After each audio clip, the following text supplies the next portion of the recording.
عہدہ علمیہ جو دینی مدارس کے تھے الگ الگ تعلق تھا وہاں پر بھی.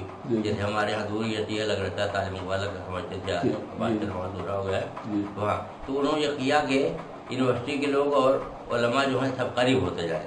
آخر میں ہو کے قریب ہو گئے ایک دوسرے مل گئے. اور وہ اس سے تو علماء والی بات وہ تو ایسی چیز ہے کہ اس میں نہیں کوئی وسیع کرنے کی نائز نہیں. ہمیشہ یہاں ہو رہا ہے کہ علماء کچھ الگ کچھ پرانی طرح رہے تھے. چنانچہ جب عراق سے یہ گویا ضلع وطن تھے ہی عراق میں ایران میں جب خمینی صاحب ایک مرتبہ تقریر کرتے تھے مدرسہ فیدیہ وہاں میں ہے حرم حضرت قریب میں وہاں تقریر کی تو وہ گویا یہ اس طرح انگریزی ہے کپل کیا کہتے ہیں کپل سون وہ انگریزی فارسی میں کہتے ہیں قبل تاثون کیا فلاں تو وہ انگریزی میں کچھ اور کہتے ہیں جو کپل کیا مثلا جو ہے کمیٹی بنائی کمیشن بنائے لوگوں نے یہ پاس کیا ایران کی حکومت نے کہ امریکہ گویا اگر کوئی نقصان امریکہ کو نقصان پہنچا یا امریکہ کو کوئی توہین کرتا تو اس کو گویا جیل میں چلا جائے اور امریکی کتا بھی اگر کچھ کرے تو وہ کچھ اس کو نہیں سزا ہوگی. تو یہ خمینی صاحب نے اس طرح تقریریں کی اور فیدیہ میں کیا. یہ ہوا کہ ایک مذہبی شخص آیا تھا کبھی کچھ گویا کوئی جاسوس حیات حکومت تھا تو انہوں نے تھپڑ کو مارا اور کہا کہ یہ نہیں ہو رہی کہ جو مذہبی علماء کی یا مذہبی لوگوں کی توہین کرے. اس طرح سے ہوا وہاں تقریر کی. اس کے بعد وہ ہنگامہ ہو گیا تہران میں ہنگامہ ہوا. وہاں اچھی خاصی تعداد میں لوگوں کو گویا شہید کیا اس زمانے میں خمینی صاحب کے زمانے کا. پھر ان کو لے جا رہے تہران میں غم میں آئے اور ان کے گھر پر گویا پھان کر کے دیوار 3-4 بجے نواز شاہ کا وقت تھا. وہ خمینی صاحب تھے تو دیوار پھان کر تو خمینی صاحب نے ڈانٹا کہا کہ شرم نہیں آتی تمہیں کیا میں کہیں بھاگ جاتا گویا تم دروازے سے آتے دیوار پھان کر کیوں آئے. چنانچہ ان کو اسی وقت سے اٹھایا اور لے کر کے اپنی گاڑی سے تہران گئے. 30 کلومیٹر تہران ہے قم سے. تو راستے میں نماز پڑھنے کی بھی اجازت نہیں دی. انہوں نے گاڑی میں کس طرح نماز پڑھی کہ پڑھی. اور اس کے بعد ایک جنرل نصیری تھا اس کے یہاں لے کر کے گھر پر گئے. پھر وہاں سے اسی گھر پر لے وہاں لے گئے جیل میں لے گئے کہاں لے گئے. اس کے بعد پھر اس کے گھر لے آئے. تو شاہ کی طرف سے اس وقت کے ایک خان میں ایک شخص لے کر کے کوئی پیسے ہی لایا ہوگا اور خط دیا. تو وہ انہیں پوچھا کہ تو بھیجنے والا جو ہے وہ مقلد ہے یا عالم وقت ہے کون ہے جو بھیجنے والا ہے. کہا نہیں وہ تو مقلد ہو جاتا ہے بات عالم ہے نہیں. تو کہا کہ میرے اوپر واجب نہیں میں خود کسی کی تقریر نہیں کرتا میں خود مجتہد تھے کہ نہ وہ خط دیکھا نکاح کی وہ پیسے کروڑوں روپے جتنے بھی رہے ہو عالم کیا چھپا تھا اور نہ خط پڑھا. اس طرح سے ان کو خریدنے کی کوشش کی گئی کہ یہ ہمارا عالم شیعہ عالم ہوتا ایسا ہوتا ہے تو کوئی توجہ نہیں. چنانچہ اس طرح سے فوردیں ہوتی نہیں تقاریب پر کی ان کی. اس کے بعد ان کو ضلع وطن کر دیا. ترقی چلے گئے علماء کی اس سے جس میں آیت اللہ عظمان شاہی ازمداری تھے آیت اللہ عظمان گلبارگانی تھے آیت اللہ عظمان شاہ بدین مارفی یہ 3 بڑے عالم حضرات تھے. آیت اللہ حسن قمی تھے حسین قمی تھے یہ سب لوگ تھے موجود ایران میں. تو ان لوگوں نے گویا وساطت کی اور ان کو گویا پھانسی بنے جو ہے نہ دیا گیا کہ عالم جو مجتہد ہوتا ہے اس کو پھانسی نہیں دیتے. چنانچہ ترکیب ضلع وطن ترکیب سے پھر آیت اللہ محمد حکیم نے بلوایا وہاں پر. یہ عراق میں نجف میں گئے وہاں رہے تھے. اور ہم سمجھتے ہیں کہ آیت اللہ بورجردی کے بعد کا واقعہ یہ ہے کہ جب آیت اللہ بورجردی دنیا سے رحلت کر گئے اس کے بعد یہ واقعات پیش آئے. جب آیت اللہ بورجردی ہے تو خمینی صاحب احتیاط فرماتے تھے کہ گویا ایک ہمارا بڑا عالم ہے اس کی موجودگی ہم کو نہیں آگے بڑھنا کچھ باتیں کرنی ان کو ایسا بڑا ہے کچھ. ان کے مرحوم ہونے کے بعد انہوں نے شروع کیا اطلاع اور تو اس طرح سے ضلع ہوتے پھر عراق چلے گئے. عراق میں جب حالات ہوئے ایک اخبار میں خبر چھپی کہ گویا خمینی صاحب کی توہین کی گئی تو یہاں انقلاب وہاں سے شروع ہو گیا 78 اور 79 کے درمیان. پھر وہاں سے وہ وہاں چلے گئے گویا فران اور کوئی اتوار نے راستہ نہیں دیا. تو خمینی صاحب کے ساتھ یہ تھی کہ ایک مرتبہ کوئی صاحب بیٹھے ہوئے تھے اور خمینی صاحب تربوز کھا رہے تھے. تو انہوں کچھ نے ان سے کہا سامنے والے کہ بسم اللہ تم بھی کھاؤ.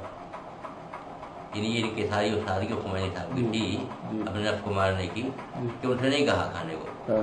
تو ان کو بڑا وہ لگا کہ ویسے مثلا کوئی اخلاقی دو کچھ کہتے کھلانے کی بات کر دیں. جب کھا چکے خمینی صاحب تو انہیں فرمایا کہ تم کو برا و ناگوار گزرا ہوگا کہ میں تم کو بسم اللہ میں نہیں کیا. بولا مسئلہ یہ ہوا کہ میرا جی چاہا کہ میں میٹھا تربوز کھاؤں یہ مگا تو لیا، لیکن پھر نفس کو یہ ہوا کہ جب ایسے ہی ہم اگر نفس کی ہر بات کو پوری کریں گے تو پھر رہبری یا انسان تعلیم و تربیت نہیں رہے گی تو کیا انسان خدمت کر سکتا ہے کھانا. دادا میں نے اس پر نمک چھڑک لیا تھا، اس لیے تم سے نہیں کہا کہ تم کھاؤ. اچھا اچھا. تو ایسے تھے ہمارے علماء ہوتے ہیں. اور اچھا، ان کی سادگی آپ نے دیکھا ہوگا، زندگی کیسے گزارتے تھے، کس طرح سے، اس بارے میں کچھ؟ بالکل وہی سادگی جیسے ایک عالم کوئی انسان ہوتا ہے، گویا کوئی فخر نہیں، کوئی فخر نہیں کہ ہم ایسے رہیں ویسے. لباس کی ذات بھی سادگی تھی. اول انقلاب جو ہم نے دیکھا اس سے پہلے ہم نے نہیں دیکھا تھا، لیکن وہ دیکھا انقلاب آ چکا تھا. تو تہران سے حکومت بنانے کے بعد وزیر اعظم جو بنے تھے انجینئر مہدی بازرگان، واسل اعظم رشید رجفی کے خالہ بھائی بھی تھے اور بڑے گویا دانشور بھی تھے. یہ پڑھے لکھے عالم رہتے ہمارے آگے جیسے ہوتے ہیں تو اسے بہتر ہے بڑھ کر کے، لیکن اپنے کو دوسرے انداز میں کرتے ہیں کہ انجینئرنگ بھی پڑھی اور گویا دنیاوی تعلیم بھی لی اور اس کے بعد دین کی خدمت بھی کریں. کتابیں بڑی ان کی ہیں اور طرح سے. تو جب وزیر اعظم بنے تو پھر اس کے بعد موقع ملا ان کو تو قوم آئے تھے. لیکن قوم آئے تھے کہ ایک مہینہ یا ایک ہفتہ ہی 10 روز رہے تھے کہ طبیعت بھی ناساد ہو گئی، کچھ حالات حکم میں نہیں رہے کہ فوری ہو چاہیے تھا تو چلے آئے. تو ایک دن کیا دیکھا کہ ایک دم سے اچانک ہماری نگاہ پڑی، ایک طرف چل رہے تھے، دیکھا فمائی صاحب بڑی گاڑی میں جو ہوتی گاڑیاں آگے بیٹھے ہوئے اپنے نواسے یا پوتے کو لیے ہوئے ہیں اور چل جائے اس کا سلام کیا. ایسے سادگی کی تو وہی لوگ تھے، وہی فمائی صاحب تو یہاں. اچھا، آپ کا ان کے ساتھ کتنے سال رہا؟ سال نہیں رہا، آپ کا ساتھ پتہ ہی تھی سات موقع پر. جی ہاں، جیسے قم میں آئے تو وہاں پر ہندوستانی وقت گیا تھا آغا روحتاب جناب آغا روحتاب قلعہ اور قرآن دیسائی حکومت میں اشوک مہتا، بدر الدین طیب جی، یہ لوگ سیاسی تھے یہاں کے.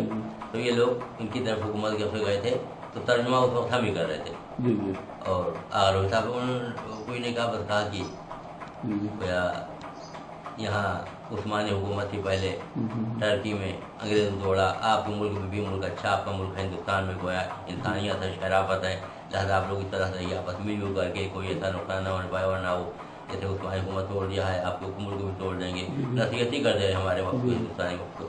اچھا، ان کا کوئی ایسا پیغام جو قوم کو اپنی دیتے ہوں، کچھ آپ کو ایسا یاد ہو کہ قوم کو کیا پیغام دیتے تھے کہ بھائی کس طرح سے رہے، کس طرح سے زندگی گزارے؟ ہمیشہ وہ کہتے ہی تھے بھائی یہ حکومت امام زمان کی، ہماری حکومت نہیں ہے، لہٰذا آپ لوگ جو ہے اپنے ایسے رہیے کہ جو سے امام زمان آپ کا خوش ہو.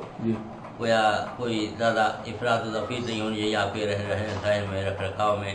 علماء کو نصیحت کرتے کہ سادگی سے رہیے کہ کوئی انگلی نہ اٹھائے آپ کے اوپر. تو یہ سب سادگی تھی، جیسے خود سادے رہتے تھے دوسروں کو چاہتے تھے کہ سادگی سے رہے، کوئی زیادہ خواہشات نہ رکھے. اچھا، آپ کا ساتھ ایت اللہ خمینی کے علاوہ اور کس کس مجتہد سے تقریب؟ اور عبداللہ شہاب الدین مرشی کی خدمت برابر مہادی ہوتے تھے، زیادہ ان کے ہاتھ بڑھ کے رہے. عبداللہ محمد رضا گلپائگانی یا اس وقت موجود ہے عبداللہ صادق الفانی. اچھا، آپ نے اپنے علم کے ایران میں بھی زندگی گزاری، یہاں بھی آپ زندگی گزارتے ہیں، تو آپ اپنی طرف سے ہماری قوم کے لوگوں کو کوئی پیغام دینا چاہے کہ بھائی کس طرح ہم زندگی گزاریں؟ کیونکہ ہماری تو عادت یہ ہے کہ ہم سنتے بہت کچھ ہیں اور سیکھتے کم ہیں. ہاں، تو بس وہی ہم اپنے ائمہ علماء سے سیکھیں کہ ہمارے ائمہ کیسی زندگی گزاری ہونے جاتے ہیں. ماشاء اللہ مجلسوں کی برکت سے مومنین جانتے بھی ہیں کہ ہمارے ائمہ کی زندگی کیا رہی ہے، اور مومنین ماشاء اللہ سے باخبر ہیں ائمہ اہل بیت علیہ السلام کی ہدایتوں سے، نصیحتوں سے. تو بس وقت یہ ہے کہ دعا کرتے رہیں کہ ہم امام زمان کی گویا پیروی میں رہیں اور ان سے مدد ملتی رہے تو انشاءاللہ مدد ہوگی اور ہدایت ہوتی جائے گی.